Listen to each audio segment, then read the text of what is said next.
हे जे मॉकड्रिल आम्ही कंडक्ट केलं त्याचं एकमेव कारण म्हणजे आमच्यातल्या प्रत्येक एम्प्लॉईला ही माहिती व्हावं की मॉकड्रिल किंवा कुठेतरी इन्सिडेंट झाल्यानंतर काहीतरी आमच्या कंपनीमध्ये काहीतरी कुठे झालं किंवा कुठे झालं तर त्याचं कशा पद्धतीने ते हँडल करायचं आहे. आपण कागदोपत्री लोकांना शिकवतो किंवा आम्ही इनसाईड करतो, पण आउटसाईड करत असताना त्याची कसं कम्युनिकेशन करायचं, कोणाशी कसं बोलायचं याचं ट्रेनिंग आम्ही दिलेलं आहे. त्याचं ती योग्य प्रकारे आहे की नाही हेच प्रात्यक्षिक करण्याच्या दृष्टीने आणि आम्हाला हे पाहायचं होतं की आमची टीम जे काय आम्ही स्वतः समजतो की ती टीम बऱ्यापैकी ट्रेंड आहे, पण प्रत्यक्षात ती ट्रेंड आहे की नाही हे करण्यासाठी पाहण्यासाठी म्हणून हे मॉकड्रिल घेतलं. आमच्या कंपनीमध्ये मागे आम्हाला थोडासा एक अनुभव आला होता. त्या अनुभवातून खूप काही मी शिकलो आणि ते शिकल्यानंतर आम्ही या ठिकाणी बऱ्यापैकी म्हणजे अतिशय सुंदर 100% आणि सुट्टीचे सर्व प्रिकॉशन या ठिकाणी घेतलेले आहेत. आमच्याकडे स्वतःची त्याच्यानंतर आम्ही स्वतःचे आमचे फायर टेंडर घेतलं. आज आमच्याकडे at any time 1,00,000 litre foam fire करायची आमच्याकडे सोय आहे. म्हणजे फोम आम्ही मारू शकतो. आणि आमच्याकडे आत्ता पूर्ण पेरीला म्हणजे कंपनीच्या पूर्ण बाउंड्रीला ही 2 किलोमीटरची पाईपलाईन आहे. ती कायम 7 kg प्रेशर 24/7 आवर्स असतं त्या प्रेशरमध्ये. म्हणजे 7 किलो प्रेशरनं ॲट एनी गिव्हन टाइम आमच्याकडे 300 केल पाणी अवेलेबल आहे. त्यासाठी सेपरेट टँक आहे.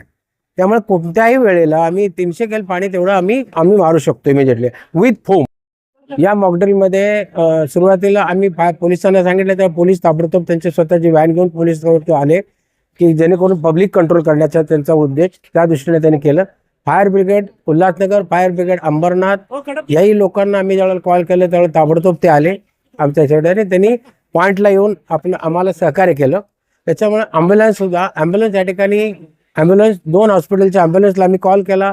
तेही दोघंही या ठिकाणी आले आणि त्या दोघांनी ॲम्ब्युलन्स केल्यानंतर आम्ही त्यांना त्या स्पॉटवर ते ताबडतोब गेले. आमच्याकडे स्वतःचं OHA आहे.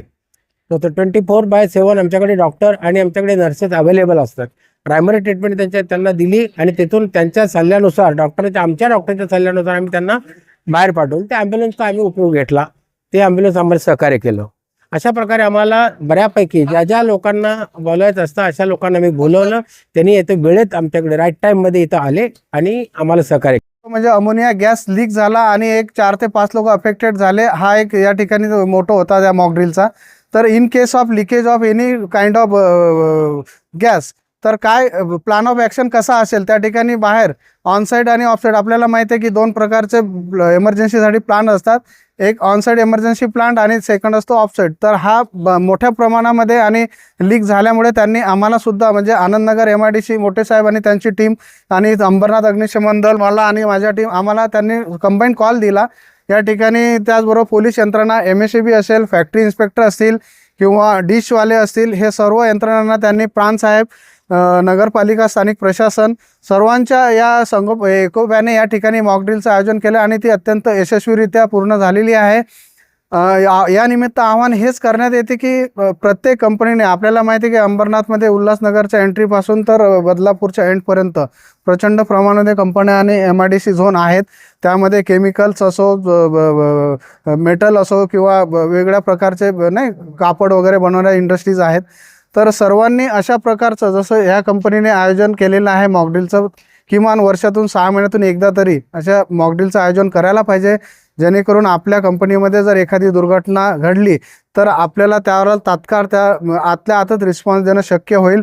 जोपर्यंत बाहेरची यंत्रणा येऊन त्या अटॅक किंवा त्याला हँडल करत नाही तोपर्यंत अंतर्गत प्रशासन त्यांचं व्यवस्थापनसुद्धा त्याला कव्हर करू शकते. यामधून त्यांना एक कॉन्फिडन्स भेटतो, नॉलेज आणि सर्व या गोष्टी डेव्हलप होतात.